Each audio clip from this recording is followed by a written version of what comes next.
Bonjour à tous, bonjour à toutes. Après le premier rapport de Anna Noor concernant le secrétaire général, j'ai le deuxième rapport qui fait près de 11 pages de M. Abiola Idjassami. Je vais vous lire la teneur de ce rapport. Soyez patients, parce que ce qui arrive, vous allez vous-même découvrir. Il commence. Mon expérience à la Confédération africaine de football. Cher président et membre du comité de gouvernance et d'audit, sans préjugés, je m'appelle Abiola Idjassami et j'étais l'ancien directeur des opérations de la Confédération africaine de football. Je vous écris pour vous faire part officiellement de mes inquiétudes concernant la mauvaise gestion et la mauvaise administration au sein de la Confédération africaine de football. Pendant mon mandat de directeur des opérations de mai 2022, donc il arrive en mai 2022 à avril 2024, plusieurs domaines critiques ont été source de préoccupation, notamment 2 points. 1. Un environnement de travail dangereux et malsain. 2. Inefficacité du département des ressources humaines. 3. Mauvaise pratique de gouvernance. 4. Abus de pouvoir et favoritisme de la part du secrétaire général. Voilà 4 faits que ce monsieur évoque. Environnement de travail dangereux et malsain, inefficacité du département des ressources humaines, mauvaise pratique de gouvernance. Vous dites que la CAF est bien gouvernée, non? Hein? La gouvernance, c'est quoi? Abus de pouvoir et favoritisme de la part du secrétaire général. Donc même la commission de gouvernance qui raconte les histoires là. Vous comprenez? Très bien. On y va. Ces problèmes ont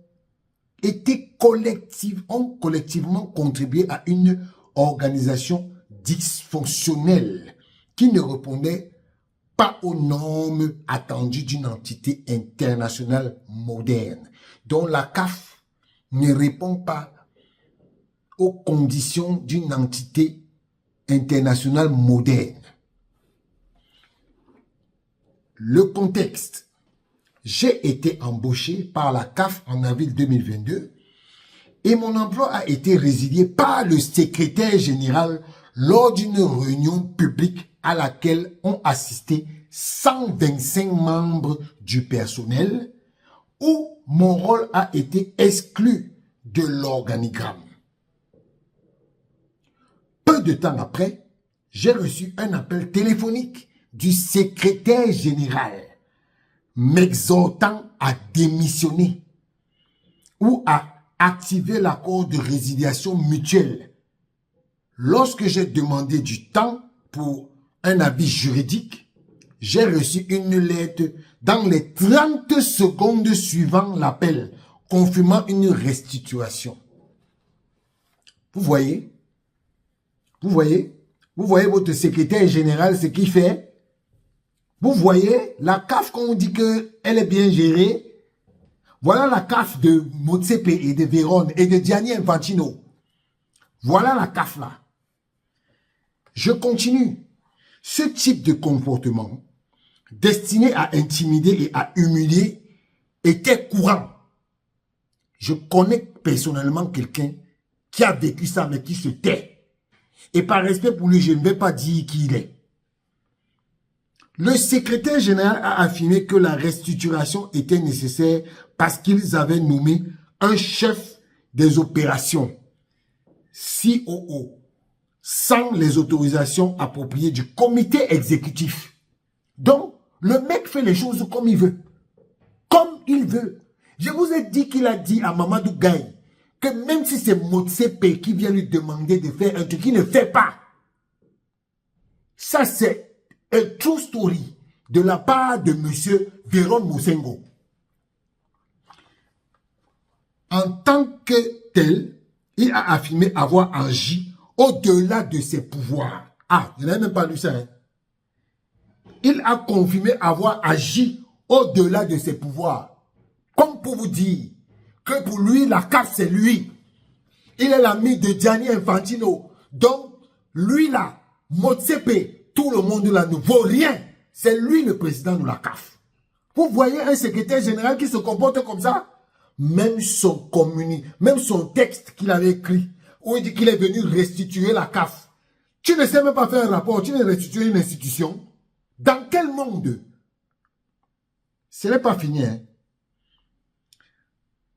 Il a affirmé avoir agi au-delà de ses pouvoirs. Cette affirmation était discutable car j'ai été interviewé 2 fois. Une fois par le secrétaire général et une fois par le président. Ma nomination a été annoncée officiellement et publiquement par le comité exécutif. Donc il va dire aux gens que c'est lui qui a fait en sorte que il soit là. Pendant au moins 1 an, j'ai mis en œuvre le cadre de gouvernance et supervisé les opérations quotidiennes avec 7 directeurs qui me rendaient compte. Je pense que mon licenciement était une conséquence directe de mes rapports répétés sur la mauvaise gestion administrative et les insuffisances persistantes que le secrétaire général a jugées défavorables. Quand je vous dis souvent que lui là, il est incompétent, est-ce que je le connais? Lui, le Jansami là, je le connais pas. Hein? Voilà. Malgré tous mes efforts pour attirer son attention sur ces problèmes, aucune mesure corrective n'a été prise. Ce qui m'a incité à demander une réunion avec le président. Suite à cette demande, j'ai été exclu des réunions. Mon poste hiérarchique a été supprimé. J'ai perdu mon pouvoir de décision. Au cours des 8 à 10 derniers mois de mon emploi, j'ai été victime d'intimidation et de harcèlement de la part du secrétaire général pour forcer ma démission. Lorsque mes efforts ont échoué, une restructuration a été utilisée comme prétexte pour mon licenciement. Voilà les pratiques de Véron Mosengo. Pour ce qui concerne l'environnement de travail dangereux et malsain, il s'explique. La CAF a favorisé un environnement de travail dangereux caractérisé par des installations inadéquates et un manque de soutien des employés. En mai 2022, une grande partie du QG de la CAF manquait de climatisation, de mesures de sécurité incendie, notamment des escaliers de secours, d'extincteurs, de gicleurs et était mal entretenu. Ce problème a été soulevé à plusieurs reprises dans les procès-verbaux des réunions mensuelles de gestion. Malgré des options viables présentées, le secrétaire général n'a pas réussi à prendre de décisions concrètes sur la bonne marche à suivre. Lorsqu'un incendie s'est déclaré dans le bureau juridique en 2023, vous avez vu, il y a eu un incendie dans le bureau juridique en 2023. La réponse rapide du directeur juridique a été inutile. Malgré l'absence d'alarme incendie, ma formation antérieure de chef de pompier nous a permis d'évacuer la plupart du personnel en toute sécurité. Donc, il y a même eu un incendie à la CAF. Personne n'a été au courant. Véron Mosengo, tu vas encore cacher ça. Voici ça qui est écrit ici là. Cette situation a forcé le personnel à rechercher des espaces de bureaux fonctionnels, ce qui a eu un impact négatif sur la cohésion de l'équipe, car les membres de l'équipe étaient dispersés dans tout le bâtiment. L'organisation dans son ensemble a été affectée négativement. En revanche, le bureau du secrétaire général est toujours bien entretenu et bien climatisé. Oh, Véron Mosengo! Donc les autres peuvent souffrir. Toi, tu ne souffres pas. Tu es le roi de la CAF. Véron Mosengo. Mon frère, donc, pour toi, tout le monde pour mourir à la CAF, sauf toi. C'est bien. Cet environnement a entraîné une baisse du moral des employés. Les rapports du personnel ont fait état de cas d'intimidation et d'autres griefs qui n'ont pas été traités par la direction. L'absence d'un mécanisme de signalement solide a aggravé la situation, laissant les employés se sentir vulnérables sans soutien. Méron Mosengo, voilà tes actes. Tu ne sais pas travailler, mais tu sais faire du mal aux gens. Le personnel souffrait fréquemment de mauvaise santé mentale et d'épuisement. Normal. Évitant souvent le bureau entre les concours. Certains géraient leur stress en suivant une thérapie, tandis que d'autres avaient recours à l'automédication. Ouais. Vous dites que vous travaillez à la CAF. Voilà la CAF.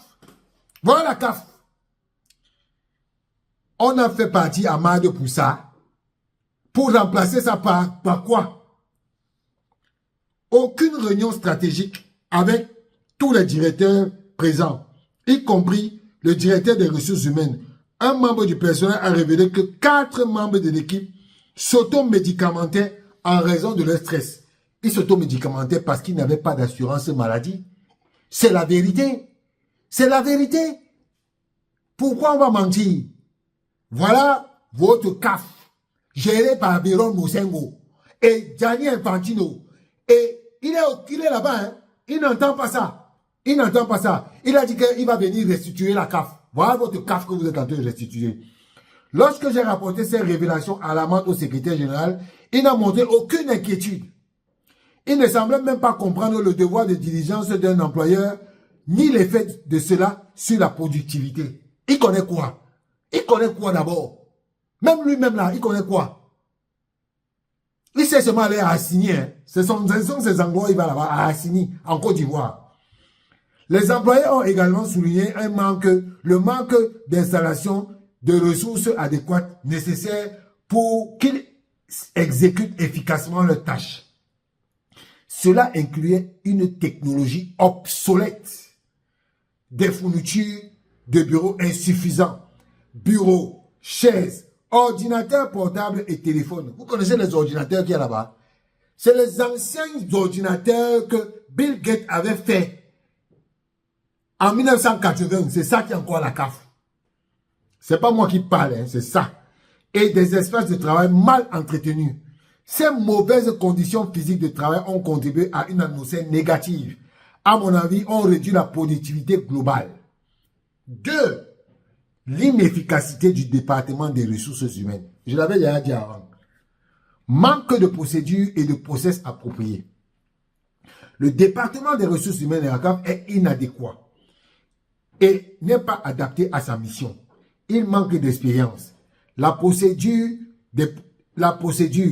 et des processus de gestion nécessaires que l'on attend d'une organisation internationale moderne. La directrice a été promue par le secrétaire général responsable des ressources humaines à responsable des ressources humaines, puis à directrice des ressources humaines, en l'espace de 5 mois. Ah! La fille qui est aux ressources humaines là, c'est une Camerounaise. Ah, je connais. Oh, Véron Mosengo, je connais les relations que tu as avec elle. Je ne parle pas des vies privées des gens, hein, mais je connais les relations que tu as avec elle. Véron Mosengo. Voilà tes choses. 5 mois entre avril et août 2022, elle n'avait pas d'expérience ni l'intelligence émotionnelle nécessaire pour gérer un personnel aussi diversifié. Elle a divisé le personnel entre les Égyptiens et les non-Égyptiens. Elle a préconisé uniquement le personnel local. Ah oui, Anna nous l'avait dit. Voilà ça qui revient encore. L'absence de politique claire sur l'intégration, l'évaluation des performances, le développement des employés, la promotion, la rémunération et la pratique de fin d'emploi ont donné lieu à des prises de décision arbitraires, de longs retards et du favoritisme, ce qui a encore érodé la confiance au sein de l'organisation. Cela reflète également l'incapacité du secrétaire général à fournir des directives et un leadership dans l'établissement et l'application des procédures critiques. Car il en était conscient, mais a choisi de ne pas empêcher que cela se produise. Voilà. Le secrétaire général a exigé que tous les contrats du personnel soient soumis au droit suisse. Je relis. Le secrétaire général a exigé que tous les contrats du personnel soient soumis au droit suisse, alors qu'il existe des lacunes dans la loi applicable du contrat. Oh, Véron. Ah bon? Cette exigence oblige le personnel à demander des conseils juridiques et des avocats suisses, ce qui est extrêmement coûteux et inadmissible pour la plupart des employés. Vous voyez là où on est? Donc, la CAF là même est sous le régime suisse. Ouais. Gianni Infantino, c'est ça là, c'est la CAF là que tu nous as mené. Putain de merde. Donc, c'est ça que vous avez amené. Donc, la CAF est régie par le droit suisse.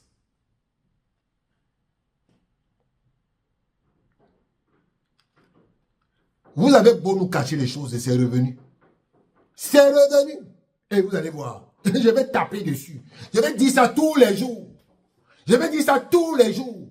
Que le secrétaire général a exigé que tous les contrats du personnel soient soumis au droit suisse. La Confédération africaine de football est gérée par le droit suisse. Cette politique semble conçue pour décourager le personnel de chercher un recours juridique, ce qui soulève d'importantes préoccupations éthiques. Ah ouais. Où est la commission d'éthique de la FIFA pour gérer ça?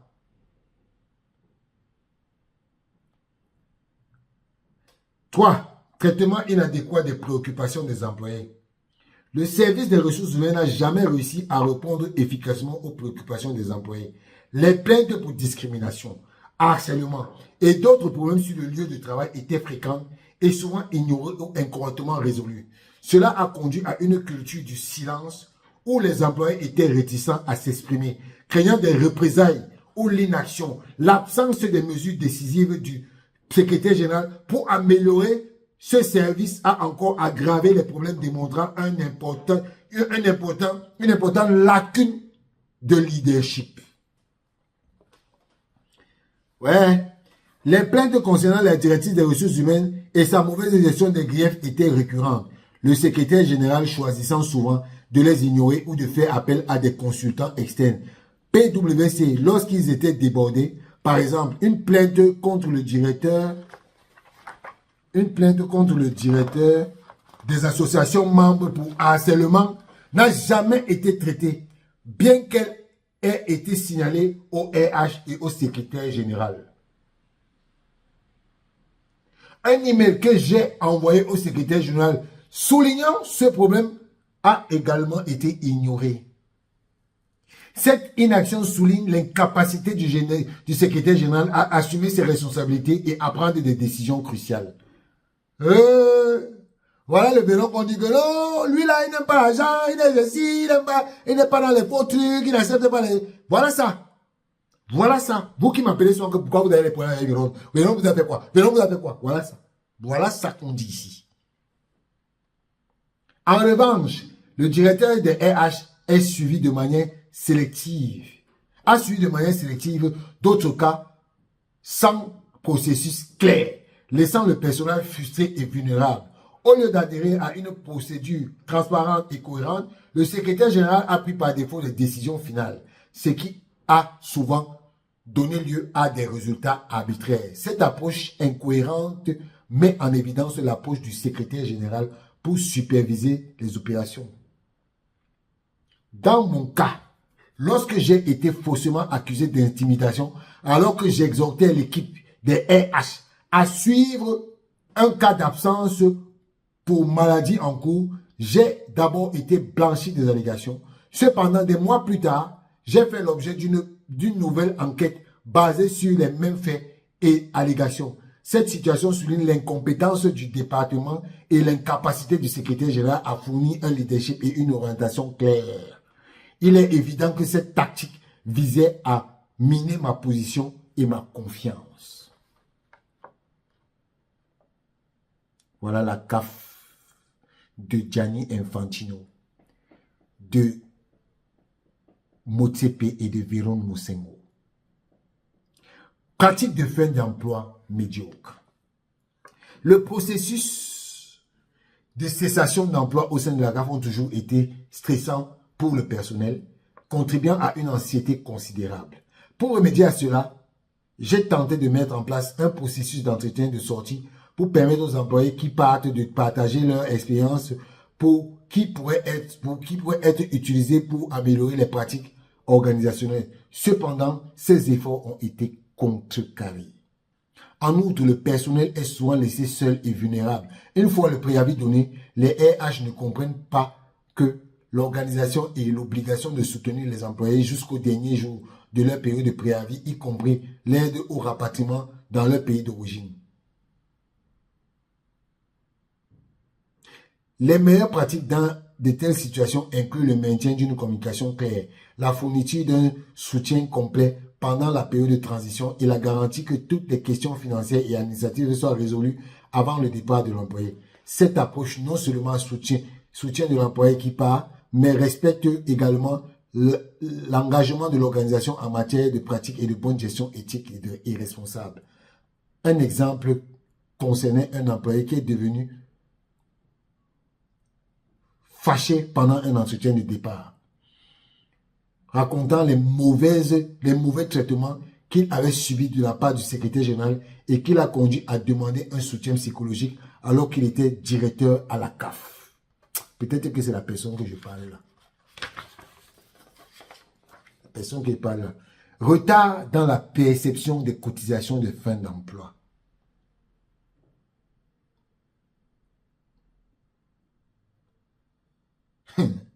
On parle de la CAF. Hein. On parle de la CAF. On verra Moussengo dit que bientôt à la CAF, il y aura plus, tout le monde sera propre. Tout le monde sera propre. Voilà la CAF là. Où on dit que le président Motsepe a donné 50 000 $ au club. Comme si c'est l'argent de Motsepe. Vous les journalistes là, qui racontez cette bêtise là. Parce que vous voulez être média officiel à la CAF là. Vous-même, vous allez recevoir le même traitement de Vérol. Vous-même.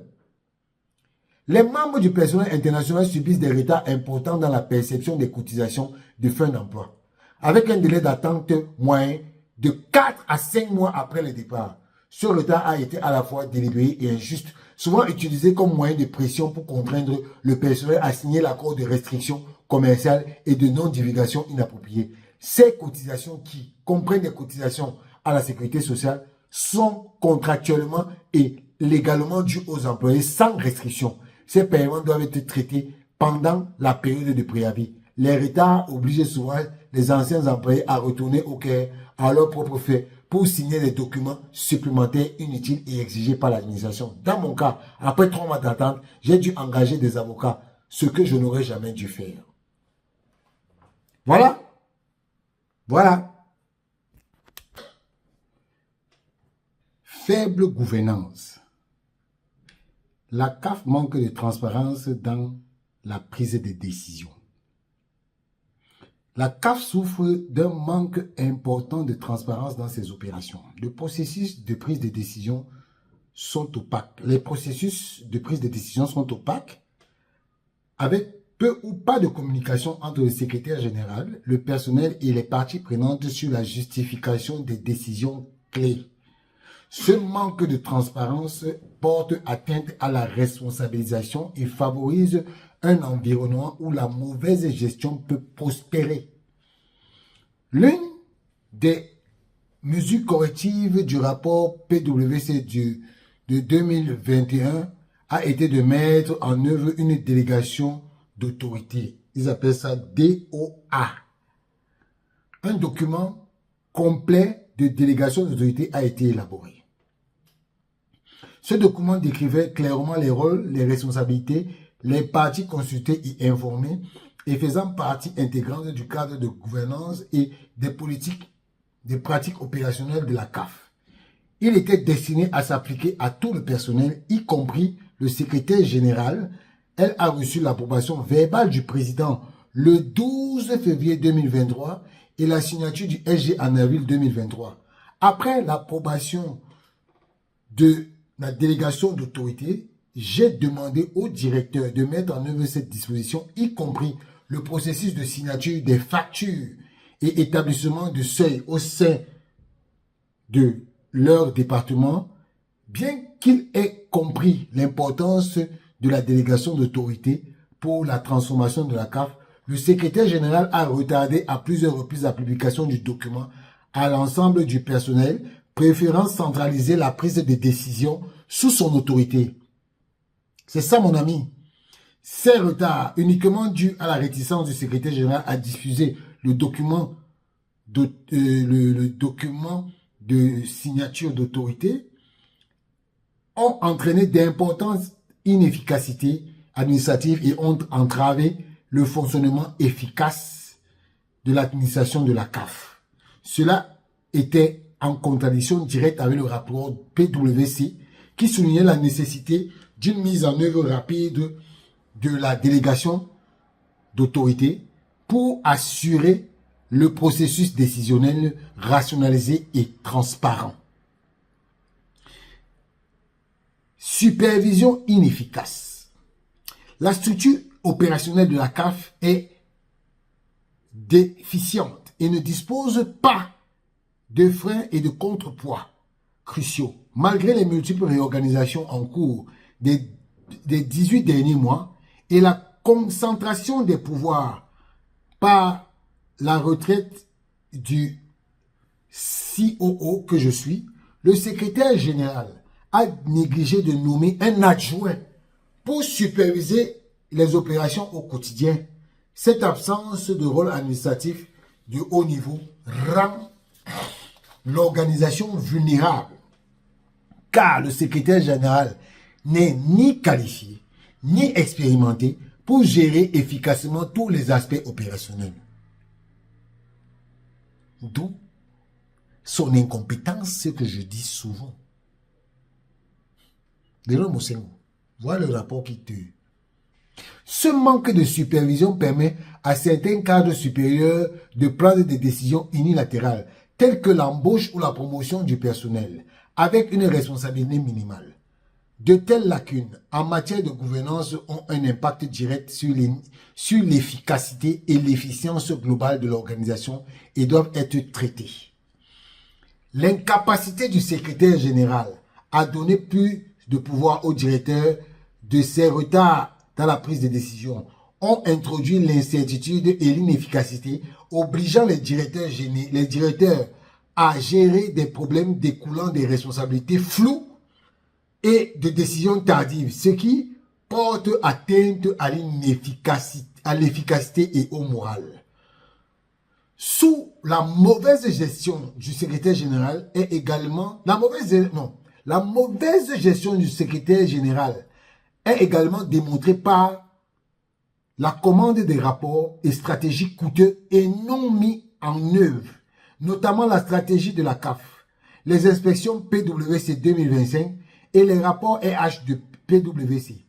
Son inefficace, son incapacité à unifier l'équipe de direction et des décisions d'embaucher un chef de bureau inexpérimenté ont exacerbé le problème. Abus de pouvoir par le secrétaire général. Style de leadership autoritaire. Le secrétaire général fait de plus en plus preuve de style de leadership autoritaire, caractérisé par l'abus de pouvoir et le mépris des procédures établies ou en cours d'établissement. Ce style de leadership a conduit à une culture de travail toxique où les employés sont obligés de se conformer aux directives et aux façons de penser sans se poser des questions. Voilà, c'est l'esclavagisme. Les sponsors ont souvent commenté l'approche agressive du secrétaire général. Lorsque les fonds étaient dus à la CAF par Orange depuis 2019, au lieu de s'engager de manière constructive pour trouver une solution, il a souvent répondu par des diatribes sur le colonialisme, ce qui a encore entraîné la communication. Après être intervenu et avoir compris les réformes de gouvernance exigées par Orange, j'ai dirigé l'équipe juridique pour répondre aux exigences et j'ai réussi à récupérer 19 millions de dollars en janvier 2023, seulement en 10 semaines. Au cours de ce processus, le secrétaire général a tenté de faire dérailler les négociations à plusieurs reprises sans fournir des raisons claires. Vous voyez, il vient s'introduire dans le travail des directeurs. Voilà votre secrétaire général. Il doit démissionner. Hein. Motsepe, il doit démissionner. Népotisme et favoritisme. De nombreuses allégations de népotisme et de favoritisme ont émergé sous l'administration du secrétaire général. Des postes clés, notamment celui du directeur des associations membres et de compétences. Ces postes ont été remplis par des relations personnelles, plutôt que par le mérite. Vous voyez, vous qui me dites souvent que Véron n'aime pas le favoritisme, c'est ça. Ce qui a entraîné une diminution du professionnalisme et de l'efficacité au sein de l'organisation.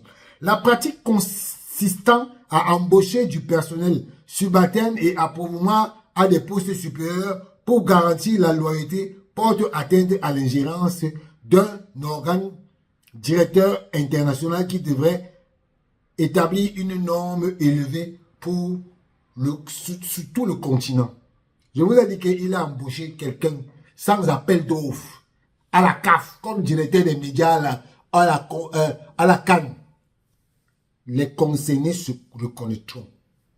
Ce problème s'étend à diverses pratiques au sein de l'organisation. Par exemple, lorsque les ballons ou les vieilles marchandises étaient distribuées, il était souvent attribué à des pays comme le Congo, le Ghana, le Togo ou le Cap-Vert qui étaient associés à des hauts personnels du bureau du secrétariat général. De même, les projets de renforcement des capacités ne profitent souvent qu'à quelques privilégiés. Il devait y avoir un système juste et transparent pour des allocations de certains articles et projets. Si le secrétaire général a certains pouvoirs discrétionnaires pour inviter des invités à des événements, il est crucial qu'une politique claire et équitable régisse ces invitations. Cette politique ne devrait pas autoriser le favoritisme envers les relations personnelles, en particulier à une époque où des ressources humaines, les ressources financières de la CAF sont sous pression. Fonds FIFA Forward. La mauvaise gestion du secrétaire général est également évidente sous l'allocation du financement FIFA Forward à travers l'administration. Au lieu de dénigrer le contrat d'objectifs convenu sur la stratégie convenue de la CAF, comme le font toutes les confédérations sœurs, il a alloué la totalité de la somme de la division des associations membres permettant à son directeur de contrôler les dépenses. Voilà. Le directeur des associations s'appelle Sarah Mukuna, c'est une Congolaise comme lui. Voilà.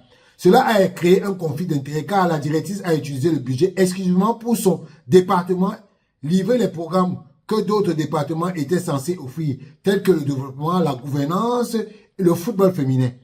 Malgré les nombreuses fois où cette question a été soulevée auprès du secrétariat général, y compris lors des réunions de gestion, d'autres départements ont continué à lutter pour obtenir des fonds pour soutenir leurs programmes.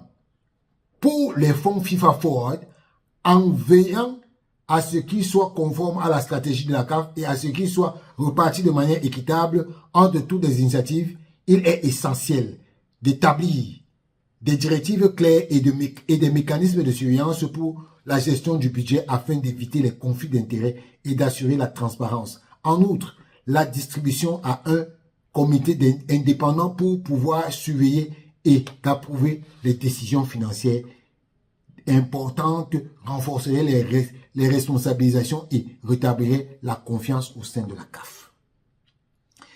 En conclusion, au cours de mon expérience de travail avec le secrétaire général, j'ai observé qu'il faisait preuve d'une compréhension limitée des opérations, semblant souvent improviser plutôt que de suivre le protocole établi. Il faisait preuve d'un faible respect pour la gouvernance opérationnelle. Ses actions étaient souvent motivées pour son intérêt personnel, par des préoccupations concernant des répercussions personnelles, plutôt que par un engagement à inculquer une bonne gouvernance dans toute l'organisation. Bien qu'il rejette ces préoccupations comme étant des plaintes d'un membre du personnel mécontent et tente de ternir ma réputation, j'ai convenu que vous mènerez une enquête indépendante et tirez vos propres conclusions. La gouvernance transparente de la CAF,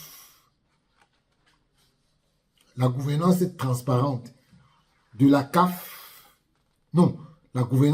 transcende la surveillance financière. Elle incarne la responsabilité, la transparence et l'intégrité dans toutes les opérations. L'atout précieux du personnel de la CAF l'atout plus précieux de la CAF est son personnel qui doit être compétent et respecté. Mes expériences à la CAF mettent en évidence une mauvaise gestion des abus de pouvoir importants. En tant que professionnel de la gouvernance, je me suis senti obligé de porter ces critiques à votre encontre.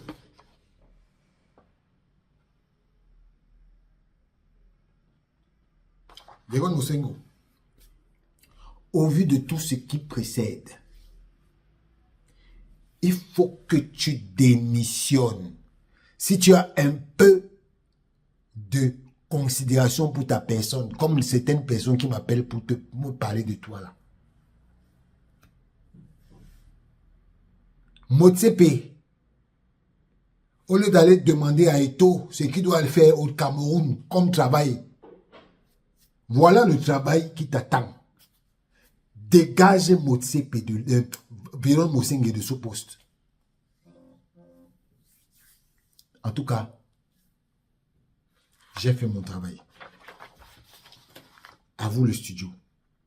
Ciao.